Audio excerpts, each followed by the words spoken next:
Labą dieną. Mūsų pašnekovas Vilniaus miesto tarybos narys Aleksandras Nemunaitis ir partijos Lietuva visų vadovas taip pat. Sveiki. Aleksandrai, nu mums kažkaip kaip ten, kitai Lietuvai, kuri ne Vilniuje gyvena, tas Vilnius gana keistai atrodo. Iš vienos pusės juokinga, iš kitos turbūt nelabai, nes mes visi ten vienaip ar kitaip turim reikalų ir patenkam. Nu, tai nelabai patinka mums tos jūsų gatvės nepravažiuojamos ir visa kita. Tai sakykit, kaip čia yra su ta dabartinė valdžia, kurią jūs taip vienintelis turbūt atkakliai ir oponuojat, be nesakyčiau, miesto taryboje. Kaip čia yra su tais bilietėliais viešojo transporto? Tai jie naikinami, tai jie gražinami. Ar tie žmonės, kurie dabar valdo Vilnių, nežino, ką daro, ar kaip tik žino, kaip čia yra? Aš manau, jie puikiai žino, ką jie daro. Ir paprastai, kai mes nepatenkinti politikais, tai turbūt reikia ir ieškoti. Būna trijų tipų negabus politikai. Tai yra nekompetencija, korumpuoti, būna dar trečias variantas. Tai kai ir tas, ir tas. Tai šito vietoje jūs uždavėte iš tikrųjų keletą klausimų ir aš manau, kad labai didelė dalim tai yra nekompetencija. Vėlgi, reikia nepamiršti, kad meras tai yra tas žmogus, kuris nei dienos nedirbęs privačiam versle. Jisai nuo pat praktiškai universiteto žmogus, kuris kažką dubliuoja, kažkieno patarėjas, padėjėjas, ar tai būtų Seimo narys, ar europarlamentaras, ar frakcijų kažkur dirbęs. Tai tokios gyvenimiškos patirties trūksta. Turbūt jo iš vis kaip ir iki jam tampant meru nedaug kas netgi ir žinojo, nors jis buvo 7 metus vicemeru, tai irgi turbūt kažką pasako. Nors ir kūromi klausimai buvo tokie įdomus, ir sportas, ir infrastruktūra būtent tą patį, bet kažkaip nesužibėjo. Su tais 30 minučių bilietais iš vis yra kažkokia parodija. 2 kartus dabar gavosi išdūrė žmonės. Pabandė padaryti tą reformą, kurios tikslas buvo surinkti papildomą 15 milijonų eurų iš gyventojų.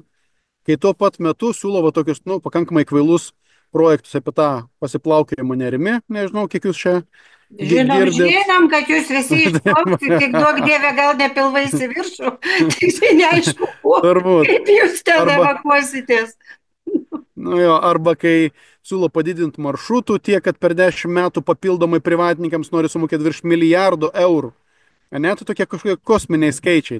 Viena ranka perkami troleibusai, autobusai brangus, o kita mokama privatininkam. Žinokit, tikrai čia neišgėręs nesuprata prasme. Ir tarp kitko irgi mokam ne už pervežimus, ne už keleivius, o už kilometrus. Tai reiškia, eina kalba apie taip, kad pagrindinius vežėjus, visi juos žinom, nevardinsiu, tiesiog suteikti jiems garantuotus maršrutus, jie paskaičiuos savo maržingumą ir 10 metų vežios papildomai, reikia ar nereikia, taip dažnai, kaip jiems atrodys pelninga, tiek jie vežios. Ir per 10 metų, pavyzdžiui, virš milijardo eurų. Tai šiuo metu vienas iš tokių karščiausių temų, galbūt nesulaukė kol kas tiek žiniasklaidos dėmesio, gal net nesuprato, gal net negali žmonės patikėti, nes iš mano patirties tai kartais žmonės reaguoja gerokai paprastesnius dalykus. Bet žinokit, žmonės ir nežino, jiem, kaip pasakyti, niekas neakcentuoja tų dalykų ir jie, nesupranta.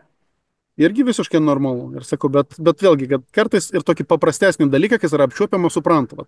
Jeigu manęs kartais klausite, koks didžiausias tavo skandalas, sako, buvo iškeltas, paviešintas. Tai žinokit, greičiausiai buvo kalėdinė eglutė. Prieš keletą metų čia buvo toks dalykas, iš tikrųjų, kai visi suprato paprastesnės sumos, kai 3 metus iš eilės mokė po 90 000, o 4 metais mokė 250.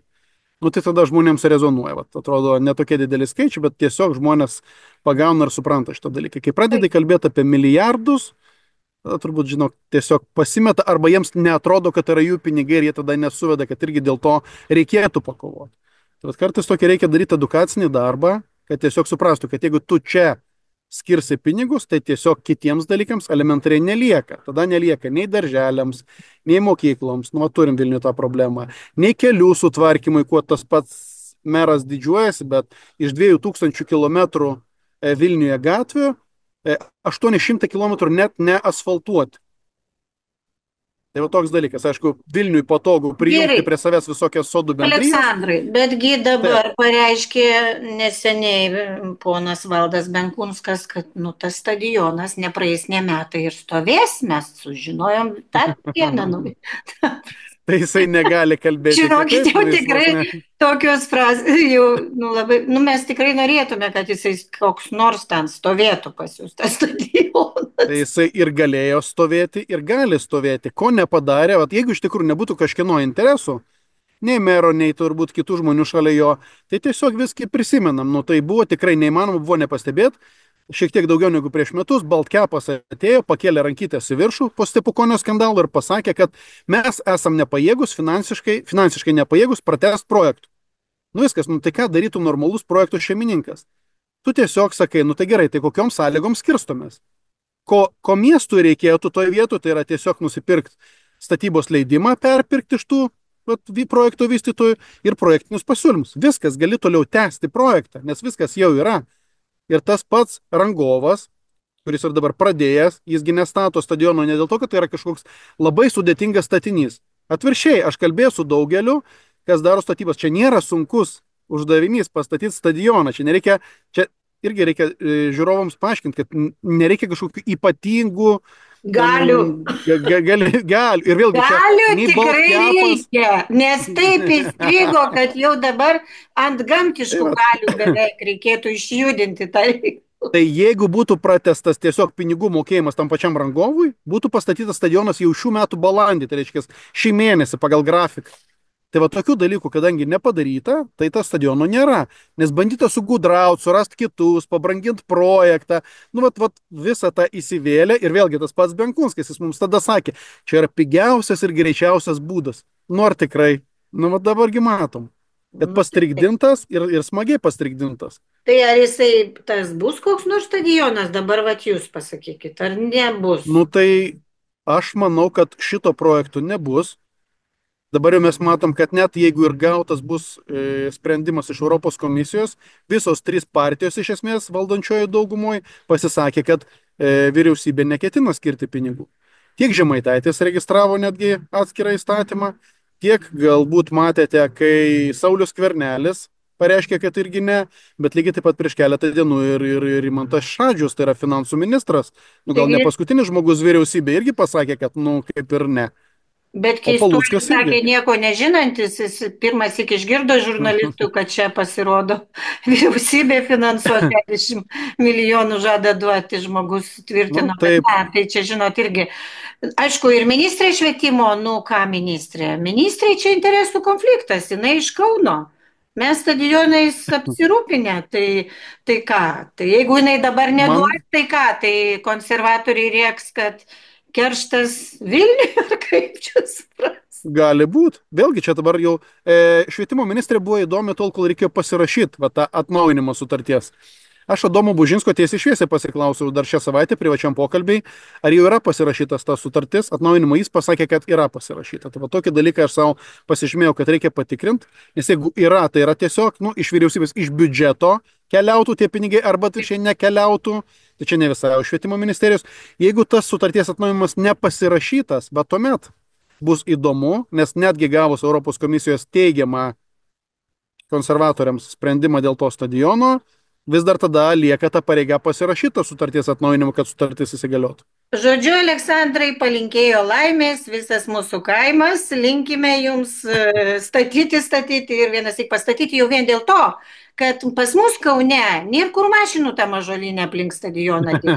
Nu tai Jurgita, bet suvažiuoja čia, trypėt mūsų ąžuolus, nu tai pasistatykite tą stadioną ir aplink ten savo. taigi stadionas būtų labai pakankamai panašaus dydžio kaip ir Kaune, taip kad O, kur tai ką? žaistų rinktinė dar yra klausimas, ten kur jiems būtų patogiau finansiškai, turbūt ten ir žaistų. Vien pavadinimas Nebijokit. nacionalinis stadionas, jisgi niekaip neįpareigoja žaisti būtent ten.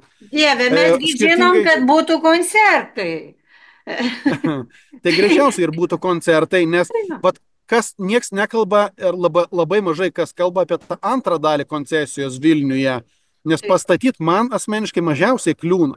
Man Taip. kliūna dar labiau kitas dalykas, kad paskui 22 metus Vilniaus miestas privalo mokėti po 5,5 milijono kasmet už tos infrastruktūros palaikymą ir tuomet komerciniam sąlygom, rinkos sąlygom, miestas tada pirktų iš operatoriaus nuomą šitų objektų. Taip, kad čia žinokit, kaip tas operatorius Monkės sugalvos biznis. tokias kainas. Žodžiu, kad Nemokės. monkės biznis, tai Čia yra lietuviškas žodis lesiklėlė, va, žinokit, jis yra labai Lesyklė. neblogas, kai tu kažkam apmoki verslui, dabargi gautus, kad sumokam už objektus, sumokam už išlaikymą, o kažkas tiesiog ateina ir nusigrėbė greitinėlę. Nuomoja ir visa tai eina į pelną. Ir eina grėtinėlė kažkam, o visuomeniai eina tik mokesčiai ir ten Taip, ridenami tie ant sprando mokesčiai. nekilnojamo turto mokestis, dar kažkas, o kai žmonės ir iš tikrųjų tada sunkiai supranta, nu tai kodėl jūs ar iš tikrųjų nemokat tvarkyti žmonės su finansais, taigi pats taip nesielgtum su savo pinigais. Taip. Svarbiausia Taip, iškart pagalvoti, o pats, jeigu tai būtų tavo, ką taip, darytum. Tai dažniausiai labai aišku pasidaro, ne? Gerai, palikim visiškai. tą vargšą stadioną ramybėj. Tai dabar pasakykit, ką dar naujo Vilnius rezga ten įdomesnio tokio. Iš ko mes Nu, galėtume pasimokyti arba pasijuokti. gal pasijuokti labiau, nežinau, kad iš tikrųjų, ko žmonėms trūksta, kad neatsako jų raštus, netvarko tų paprasčiausių dalykų, o at keli žmonės dabar jau toks yra pas mus tokia situacija, kad su nieko nesiturima, realiai keli žmonės valdo miestą.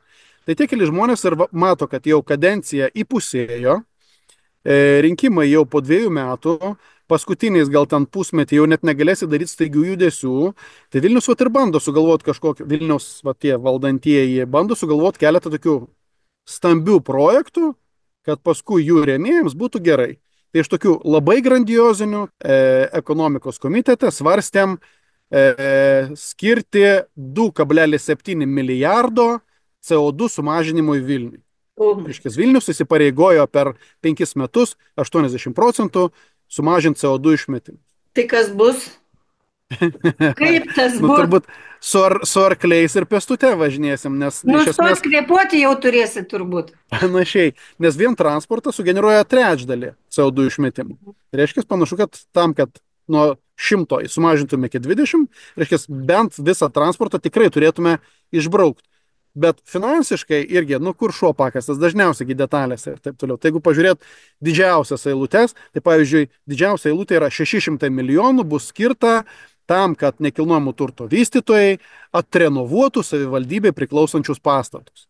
Nugi suaugę žmonės mes su jumis. Ar jūs Brangiai, tikit, kad brangiai, brangiai. brangiai, be konkursų, nes reikės Pigiom, greitai pigiom įsisavinti sąnaudom. pinigus. Tai va, tai kaip ta renovacija sumažins CO2 išmetimą, atsakymų mes negavome. Nu, Labai bandysim tą gerai, padaryti per užsidarysi tarybą. sandariai langą ir tas blogas oras į vidų nepateks. Tai va, tai tokių cirkų turim daugiau ir nors meras ėjo su lozungu miestas be cirkų, bet klounas kaip reikalas, žinokit. Bet tęsiasi cirkai nei pradžios, nei pabaigos. Bet su tuo CO2, tai jūs ką? Jūs čia iš vis jau užsidėsit kažkokį tai tinklą ant savęs. Tas blogas oras ateis iš Vilniaus rajono, ateis iš aplink. Jūs vis tiek neįkvėpsite to. Bet Juk pinigai jūs bus turite įsisavinti. užsikonservuoti Jurgita, tokį bet pinigai bunkerį bus įsisavinti. Nu, čiagi yra jau ta legendinė frazė. Taigi dabar pas mus, ar iš tikrųjų kažkas jau po laiko žiūri tos rezultatus? Ar krenta galvos tų, kurie nepadaro to, ką žadėjo? Ne. Tiesiog reikia skirti ir įsisavinti pinigus. Tai čia yra ir užduotis, kuo o ne iš greičiau. tikrųjų. Taip, o taigi paskui parodys, kad bandėm, parodys netgi kažkokį vieną gal rodiklėlį, kuris va taip rodys, kad šiek tiek pagerėjo kokia nors vandens kokybė. Kaip tai bus susiję, nesvarbu. Bet, nu, čia yra statistika, kaip paskui apžaisti ir parodyti žmonėms, kad buvo stengtasi. Kaip O pagrysti tą, kas įsisavinta, jau mūsų valdžios žmonės labai yra gerai išmokę, įvaldę turbūt, ne? taip, bet patys skaičiai, sakau, pasikartosiu dabar, milijardas papildomiems maršrutams. 2,7 milijardo CO2 sumažinimų. Nu, žiūrėkit, tokie. Ir paskui ateina kažkas, Tai o seniūnui skiria per metus 3,5 tūkstančio kultūriniams renginiams ir kitai veiklai. Visams pas mus, nu, seniūnas, tai yra, reikia suprasti, kad, nu, kokiai apygardai 50 tūkstančių žmonių vadovauja. jūsų meras leido suprast, kam provincijai tie visi pramogos ir kultūros ir visi stadionai. Taigi, nu, turi būti Vilniui stadionas didžiulis ir pramogos grandiozinės, o visa kita Ar tai jisai didžiulis, nu ar jisai didžiulis, nu jūs turite tokio dabar pat dydžio ir atvirkščiai, jau gyvenat su tuo, ar nedarot iš to kažkokią wow vyvą. Ne, nu tiesiog, Yra, vad buvo dabar gražus Vargstam. mačas futbolo, Lietuva, Suomija, susirinko pilnutėlis. Gražu ir faina. O Ar kas reikia gero tokio pat? Vilniuje? Gerai, o kas gražaus ir gero? Taigi negali vien blogis būti. Papasakokit, ką nors gero. Kol kas nieko. Ne man, Gal žinokit, ta mažiau, prasme. gal jau nebegriūna Gedimino kalnas, mažiau griūna kaip ten tas. Nu čia vėlgi, ta prasme, čia yra su kultūros ministerija, ten kultūros ministerija iš esmės yra ta suinteresuota pusė, kuri turi kaip ir inicijuoti visą šitą dalyką, bet iš kitos pusės man sunkiai suprantama. Vis tiek yra objektas yra Vilniui ir man atrodo, čia yra, nu, tai yra simbolis mūsų, tai paimti ir sutvarkyti, tai čia tas pats, va, čia Vilnius gali imtis iniciatyvos ir jeigu reikės net skirti pinigų, jau ten kas paskui bus tas projekto valdytojas realus, čia yra kitas dalykas, bet prestižo reikalas sutvarkyti, kad jis atrodytų gražiai, o ne pasikviesti ten mėnesiui, kad grafiti mums kažkokį papieštų. Gal matėt pati, ten kai Mačiau, buvo pakviestas. A, matėt? mačiau. Jo, nu, vat gal, Tai gal kas ir iš to gražu, bet yra. grafičio, jeigu po jo griūna viskas? Taip, po to griūna. Tai va O tokie dabar, dalykai, o tai sporto prie rūmai Seimo, palaukit, nesutvarkyti. jau ta baisi, kaip sovietmetis, ta trikampė kažkokia ten, ta Ne, uždarytas uždaryta. daiktas, jau viskas, jau Bet ne? žinot, pas Vilniuje yra toks Ne, dalykas, kad kartais geriau nejudint kai kurių dalykų, nes tada merų gimsta kvailos mintis. dabar Bet irgi kokia? gal dabar kokie, nu, vat, pavyzdžiui, liukai. Vis dar yra krūva tų liukų, kurio užrašyta Litovskė SSR. Rusiški užrašai ant Taip. kanalizacijos liukų. Nu, ar jie kliūna, man nepatinka, aš norėčiau iš tikrųjų, kad per tiek metų mes tikrai jų būtume atsikratę. Tai vat Benkunskas jau pasigavo šitą mintį ir sako, galim pakeisti, tai kainuos 160 milijonų eurų. Tai geriau jisai sakytų, surinksim už dyką ir išlydysim į Tai, sviedinius kokius ar ką. Sakytų, tai, čia gynybai, dėl gynybos, piliečiai, Vilniečiai, lupam, patys, nu, nešam. Nu, pas mus, nežinau, kaip fantazijos vat, net trūksta, man atrodo, šiaip. neturi. Kaip Vilnius ruošiasi, vėlgi, nu čia ne visai miesto prerogatyva ruoštis kažkokie gynybinius dalykus, čia yra labiau apie civilinę saugą reikėtų kalbėti. Slėptuvės, O jau mes tos, matėm. Nieko nu, nėra, tai, nėra kur slėptis. lipdukai Išplauks užklijuoti. upę, eis, bėgsit link upės ir tenai, kas kaip Tai galit, vat, ir kuosit, tik neaišku, kur išplauksit jau paskui ir tai kaip. vat ir gaunasi, atrodo, ateina jau netgi opozicija, kartais net valdančiųjų gabalą pasiima ir sako, nu žiūrėk, nu tai gal skiriam ten 200 tūkstančių, kad mums padarytų projektinius pasiūlymus, dėl to, nu, elementariai paplatint gatves, tos, kuriomis, kelius, kuriomis ir vyktų evakuacija. Nereikia. Gal padarykime iš tikrųjų kažkokį planą, tai kur žmonės slėptųsi. Ne už 200 tūkstančių prisigamino lipdukus ir ant rūsių Taip, daugiabučių jo. užklijuoja, kad va čia galėsit pasislėpti. Bet Tai čia nėra žmonės darbas. pamatė, kad ten nieko Žmonės, nėra. Kad jie žus bet dar gal biški. greičiau, jeigu ten bandys lysti į tos užkat. Bet ar jums nesaugiau būtų, vat, jeigu ant jūsų rūsio užklijuotų lipdukas, kad čia galima slėptis? Ne, man nebūtų. Na, vat, Aš tai nežinau. yra, aš, nu, tai vat juokiamės iš to, turbūt panašu, kad iš tikrųjų laukiam tos kadencijos pabaigos.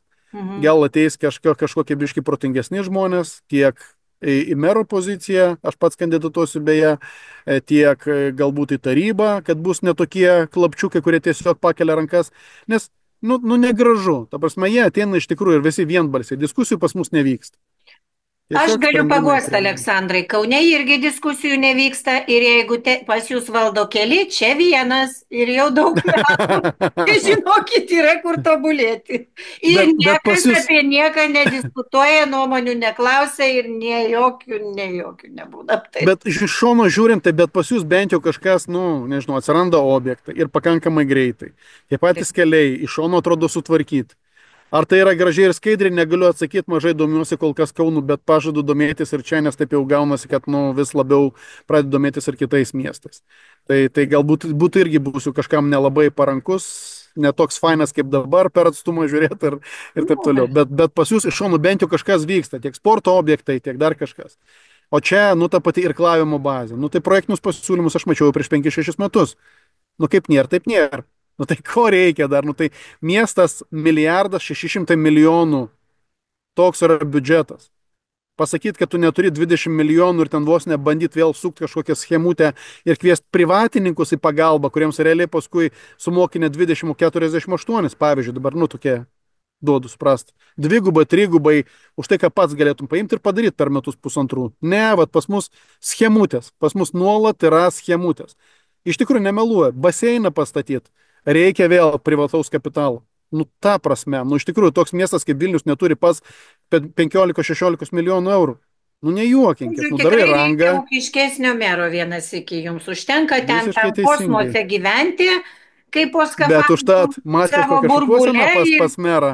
ir tenai kažką. Tai reikia ūkiško žmogaus vienas į, kad padarytų normalias gatves ir normalią tvarką. O kodėl žmonės į tą viešąjį transportą nelipa? Nu, kur jie tau lips? Aš, pavyzdžiui, buvau šitam New York'e, nu tai ten visi ir milijonieriai važiuoja, nes jis patogus. Taip, O pas taip, jūs patogiau, greičiau. Jis, nu, turi būti iš tikrųjų paklauskit, kažkom patrauklus. jis turi būti patogus ir nekils jokių klausimų. Tai dabar mero paklauskite, kaip jūs įsivaizduojate tą moterį, kuri su 3 vaikais, su 50 maksimos maišų arba kokios kitos parduotuvės lipa brando įsibrauti į tą viešą transportą, eina toli, toli iki stotelės, tada toli, toli. Suprantate, tai yra nu, nesąmonė, nu reikia kažkaip tai ant žemės Taip. gyventi ir Bet padaryti, čia, kad nu, va, žmonėms toks ir būtų keistas patogu. dalykas. Aš iš tikrųjų gal ir norėčiau kažką gero pasakyti, ar ne, ar kažkur apginti, bet kartais į tokius paprastus dalykus, nu, tiek per tarybos posėdžius, tiek raštų kreipies ir negauni tokių atsakymų. Tai dėl to yra labai sunku. Nu ir belieka iš tikrųjų tada juoktis, nes, nu, jeigu pagrįstų kažkas skaičiais, parodytų kažkokius, nu, tyrimus, studijas, kas sakytų, nu, vat, reikia daryti taip, nes mes, vat, išsiaiškinom, mokslininkai mums sako taip, arba specialistai sako taip. Ne, nėra. Tiesiog, vat, Nėra. žmonės už uždarų durų. Nes netoks tikslas, nes pirmai yra sugalvojama schemutė, o po to jau įvyksta tyrimai, kurie ją patvirtina ir įrodo, kad jokių kitų variantų geriau net. Tai vat, ką aš galiu pažadėti, kad kada nors, jeigu vat, pakeisiu šitą merą, tai tyrimų bus daug, bet biškai kitokių. Labiau į teisėsaugą nukreiptų. O, bet Čia, teisėsauga, žinokit, irgi čia jau kitas klausimas. Čia irgi, nu, kai žinokit, bandai spėliot, vat, pavyzdžiui, iš tikrųjų, tai yra pakankamai sunku ir man dabar nukreiptis į teisėsaugą, nes, nu, kai kur tu tiesiog neturi tų pradinių dokumentų, nuo kurių atsispirti. ir Ne, tau tai vat, niekas jų tiesiog neduos niekada. taip, taip, aš šiuo metu turiu vat, irgi bylą, jau dabar laimėjau aš ir netgi teismus, bet va dabar ta pati savivaldybė skundžia vyriausiam administraciniam teismui mano kaip tarybos nario galimybę gauti dokumentus Taip. su paklausimu. Nu. Nu, tai va, įsivaizduojat, koks absurdas. Bet Tai va, žinokit, dar dokumentai dingsta paskui tose savivaldybėse, dingsta. kaip juodąją skylę. Jie vakar buvo, šiandien nėra, tiesiog nėra. Nu, bet kada nors vis tiekgi prieisim prie tų dokumentų, tai Vis kažkam tiek tiesa, kada nors išaiškės. būtent, Tai va. tai dalis Ačiū, žmonių tiesiog Aleksandrai. gaus tam, kam nusipelnė. Tai buvo Vilniaus miesto tarybos narys Aleksandras Nemunaitis. Ir Ačiū labai. tikėkimės galbūt būsimas Vilniaus meras. Ačiū, Ačiū. Andrai. Viso geriausio. Kam patiko, spauskite patiko ir prenumeruokite mūsų kanalą.